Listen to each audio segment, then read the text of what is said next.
Barakatah Yahweh, Barakatah Yahweh Shai, Barakatah Yahweh, Barakatah Yahweh Shai, Barakatah Yahweh, Barakatah Yahweh Shai, Khalhala Yahweh Bashem Yahweh Shai, Bashem Hakudash. Double honors to the apostles and elders, great millstone, who rule well.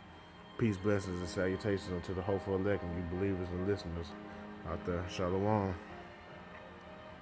Well, today's lesson is going to be on the wheats and the tares that's talked about in the parable in Matthew the 13th chapter. Now, this picture that you see here on the screen, the left-hand side is tares, and the right-hand side you have wheat. You see how they look identical, but they're also different.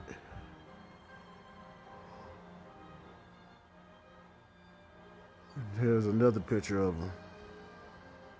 Let's see what this is.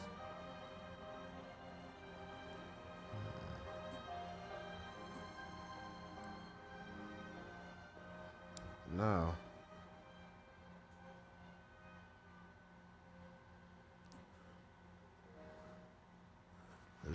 let's go into the parable of the wheat and the tares. Matthew chapter 13, verse 24. Another parable put he forth unto them, saying, and that he is talking about Yahweh Shai, who you people ignorantly call Jesus Christ, and his father's name, who you people ignorantly call God, his name is Yahweh. He is, he exists. Yahweh Shai means he saves, he delivers.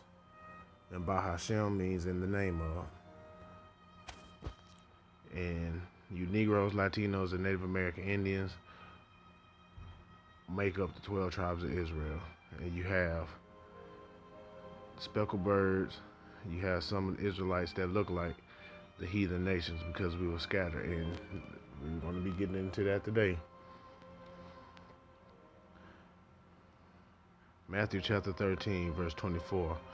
Another parable put he forth unto them, saying, the kingdom of heaven is likened unto a man which soweth good seed in his field. But while men slept, his enemy came and sowed tares among the wheat, and it went his way. But when the blade was sprung up and brought forth fruit, then appeared the tares also. So the servants of the householder came and said unto him, Sir, didst not thou sow good seed in thy field? From whence then hath it tares? He said unto them, an enemy hath done this. The servant said unto him, wilt thou then that we go and gather them up? But he said, nay, lest while ye gather up the tares, ye root up also the wheat with them. Let both grow together until the harvest.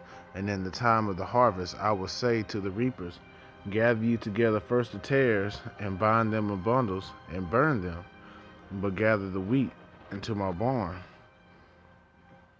And that's great. In this parable, it says a lot in just those few verses. Now let me read it again and break it down to the best of my ability. Another parable put he forth unto them, saying, the kingdom of heaven is likened unto a man which sowed good seed in his field.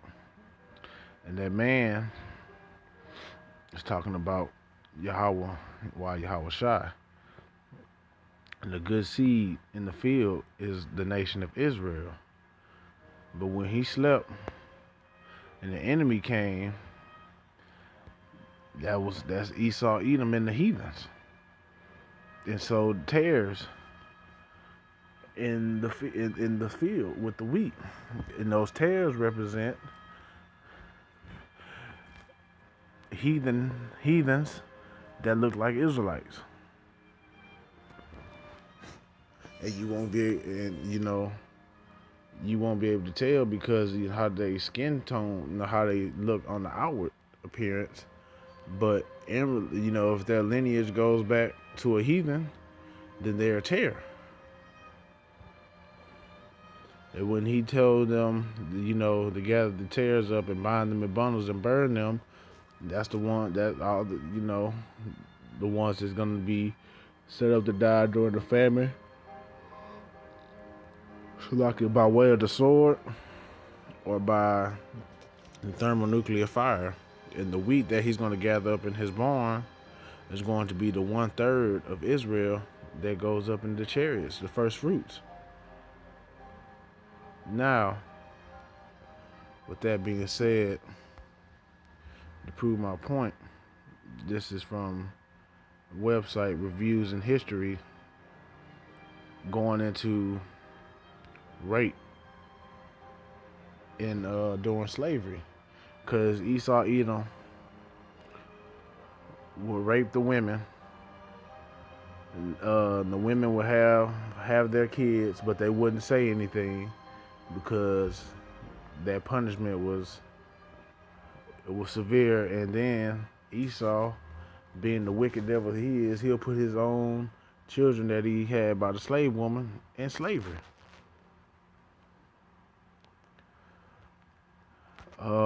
First paragraph. In this concise monograph, Rachel Feinstein explores the centrality of sexual violence against enslaved women in the formation of white gendered identities, using a variety of theoretical lenses, including intersectionality and systematic racism theory.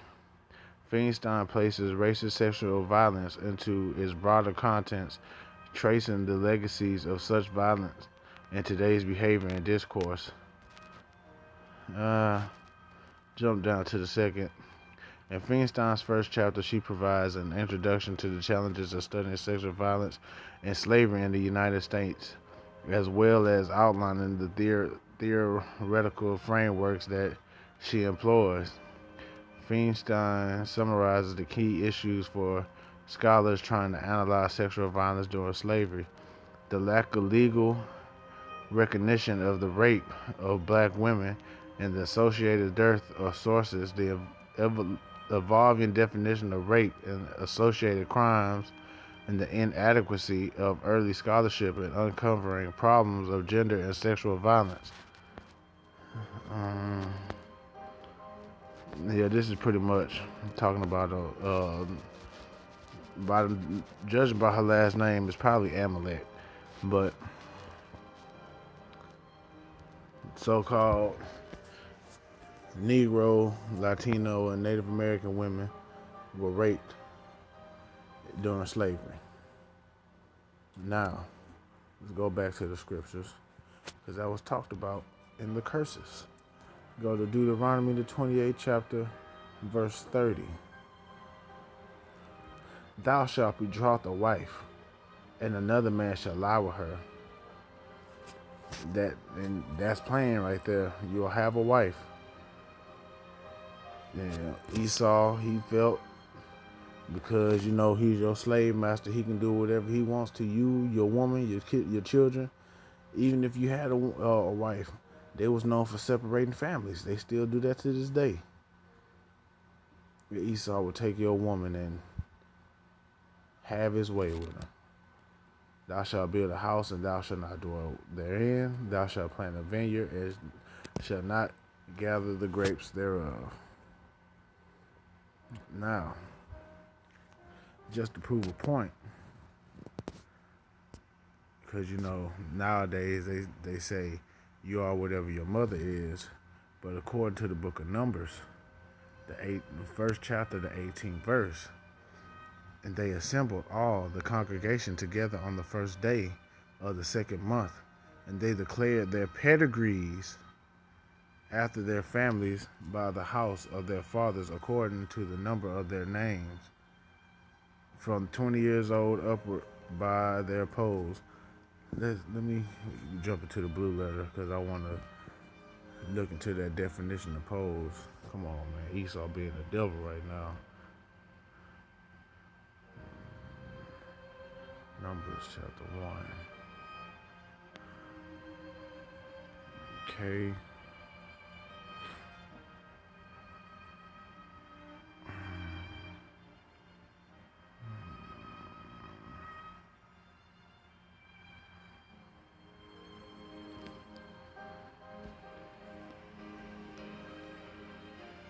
Alrighty.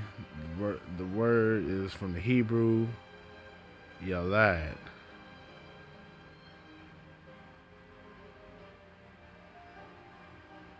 Alright, I guess it's not going to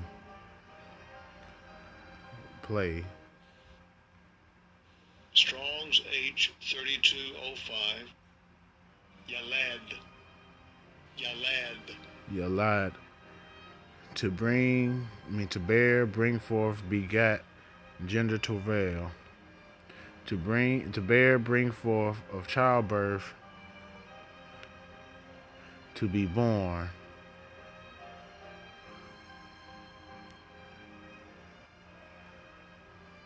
So pretty much,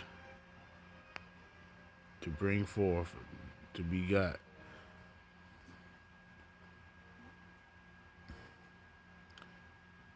So they declare their births after their families by the house of their fathers.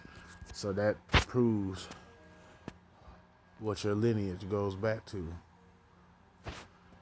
And it always it talks about our women getting raped in the scriptures, man, by Esau and these heathens. Like I said, it's part of the curses. Lamentations 5:11. They ravished the women in Zion and the maids in the city of Judah. You know, it's also in the book of Isaiah.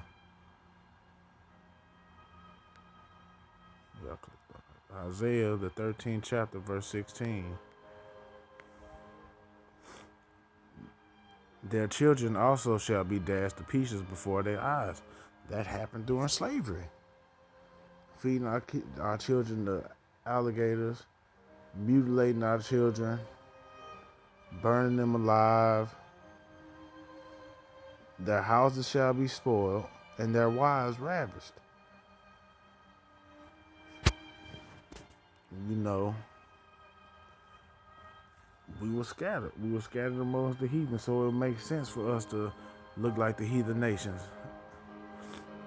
by the heathens raping our women, or by us by us mingling with the heathen, as it says here in the book of Ezekiel, the 36th chapter.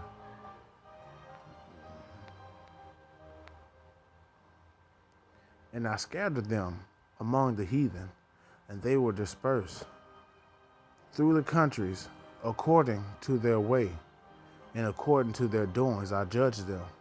And when they entered unto the heathen, whither they went, they profaned my holy name, when they said to them, These are the people of the Lord Yahweh, and are gone forth out of his land.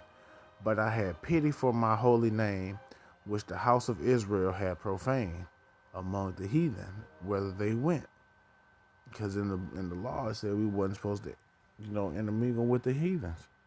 Therefore say unto the house of Israel, Thus said the Lord Yahweh power, I do not do this for your sakes, O house of Israel, but for my holy name's sake, which ye had profaned among the heathen, whether you went. And I will sanctify my great name, which was profaned among the heathen, which ye have profaned in the midst of them. And the heathen shall know that I am Yahweh, said Yahweh power. And when I shall be sanctified in you before their eyes, for I will take you from among the heathen and gather you out of all countries and bring you into your own land. And we're coming close to that time. You got all these prophecies jumping off. Esau's kingdom is crumbling before our eyes. It's only a matter of time before he will, come deliver us. And, you can't just judge somebody off their skin color, as I said earlier, because we mingle with the heathen, and the heathen took our women and raped them.